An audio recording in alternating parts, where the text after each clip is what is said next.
안녕하세요. 네, 반갑습니다. 저는 메갈로이어스의 정현석 변호사입니다. 자, 오늘은 로스쿨 민법 사례형의 정석이 교재 이름하고 강의 이름하고 똑같은 거는 이제 좀 특이한 상황인 것 같은데 케이스 강의라고 소위 말하는 강의를 제가 하는 날입니다.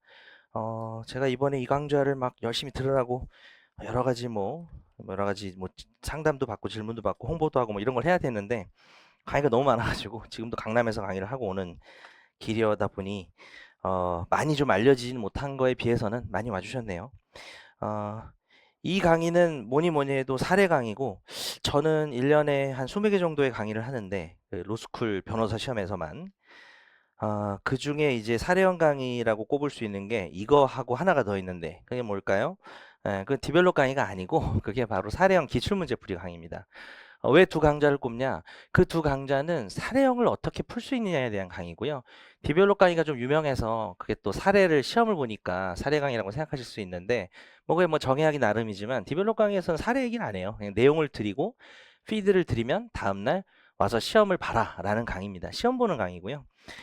그래서 사례형 강의는 두 개가 있는데 그 중에 기출문제풀이 강의 같은 경우는 기출문제에 대한 정보 흡수라는 목적이 좀 들어오면서 기출문제를 정보도 흡수하고 문제풀이 연습도 한다라는 식으로 진행이 돼서 뭐 상당히 장점이 많고 좋은 강의일 수는 있지만 그 강의의 한계는 기출문제만 풀기 때문에 기출문제는 알다시피 컨트롤 타워가 없어요. 그냥 교수님들이 그때그때 도급을 받으면 이번 육문은 내가 내는구나 해서 막 내시고 또 변호사 시험도 언젠가 나오고 이런 것들이 그냥 쌓여 있는 데이터베이스거든요. 그걸 제가 나름대로 조금 뭐랄까 좀 동일화한다고 할까? 그렇게 해서 최대한 좀 가져갈 수 있게 강의는 해드리고 채점 기준표나 이런 것도 약간은 일관되게 정리를 한 교재를 내서 하기는 하지만 그 강의를 처음부터 끝까지 듣는다고 해서 민법 전체 내용이 고르게 정리가 되지는 않습니다.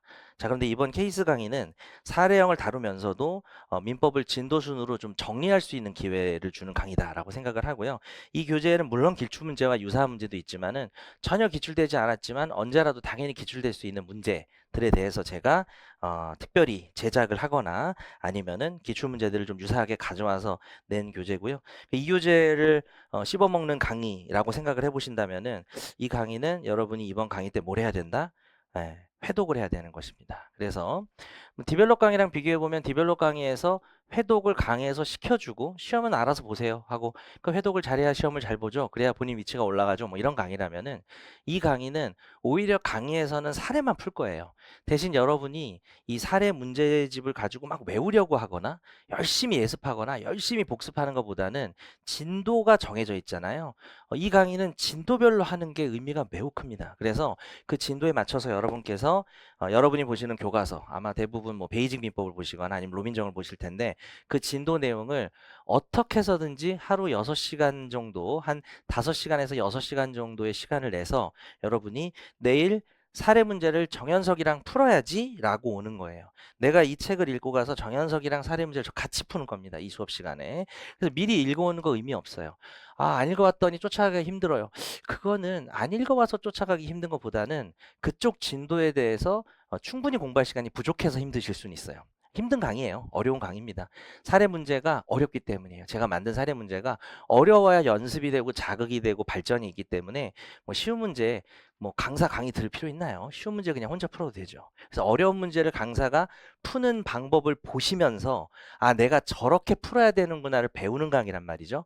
근데 문제는 소스가 없이 오면 의미가 없어요. 여러분이 제가 뭐 사전 OT 영상도 지금 이미 많이 드렸는데 전체 문자는 안 나가서 아마 사전 OT를 못 보고 오신 분도 계실 거예요. 그래서 그거는 오늘 수업 끝나고 들으셔도 될 것 같은데 거기하고 조금 다른 관점에서 말씀을 드리자면은 제가 사례를 같이 읽고 같이 풀 겁니다. 그래서 오히려 사례 문제를 읽는 시간이 해설을 읽는 시간보다 길 수도 있어요. 그게 상징하는 바를 느끼셔야 됩니다. 여러분이 공부해온 내용으로 문제를 만났을 때 여러분의 태도를 점검하라는 거죠. 내가 여기서 떠올릴 수 있는가. 그 태도는 사례 문제를 읽는 태도일 수도 있지만 지금 집에서 기본서를 읽었던 태도에 대한 이야기일 수도 있어요. 집에서 기본서를 읽었는데 그거를 문제를 풀 수 있게끔 읽지 않았다면 문제를 풀 때 안 풀리겠죠. 그걸 느껴보는 강의입니다. 그래서 결국은 기본서 회독을 여러분이 잘 하셨으면 좋겠다고 생각이 듭니다. 자, 그리고 뭐 조금 말씀을 더 드리자면은 총 150개 정도 사례고 제가 추록으로 추가한 사례들을 중간중간에 올해 변호사 시험 문제 나왔는데 뭐 그동안 좀 없었던 쟁점이 별로 없었지만 이상한 문제 하나 빼고는 그건 없었던 쟁점인데 앞으로도 없을 쟁점인 것 같아서 뭐 그건 빼더라도 나머지 문제들은 뭐 특이한 문제는 없었습니다. 그냥 뭐 맨날 나오던 문제라서 그걸로 추가할 건 별로 없는데 24년 하반기에 나온 판례나 또 이제 24년 중간쯤에 나온 판례로 문제화시키고 싶은 문제가 좀 몇 개 정도 있어요. 그래서 그거는 중간에 나눠드리면서 이렇게 추록으로 결국 제작이 될 건데 일단은 출력물로 좀 나눠드리도록 하고요. 자, 그 다음에 이제 제가 이렇게 생겼구나. 무슨 고등학교 학원 같네. 어, 사례형을 공부할 때 중요한 얘기를 몇 가지 정리하고 이제 바로 강의로 들어가겠습니다.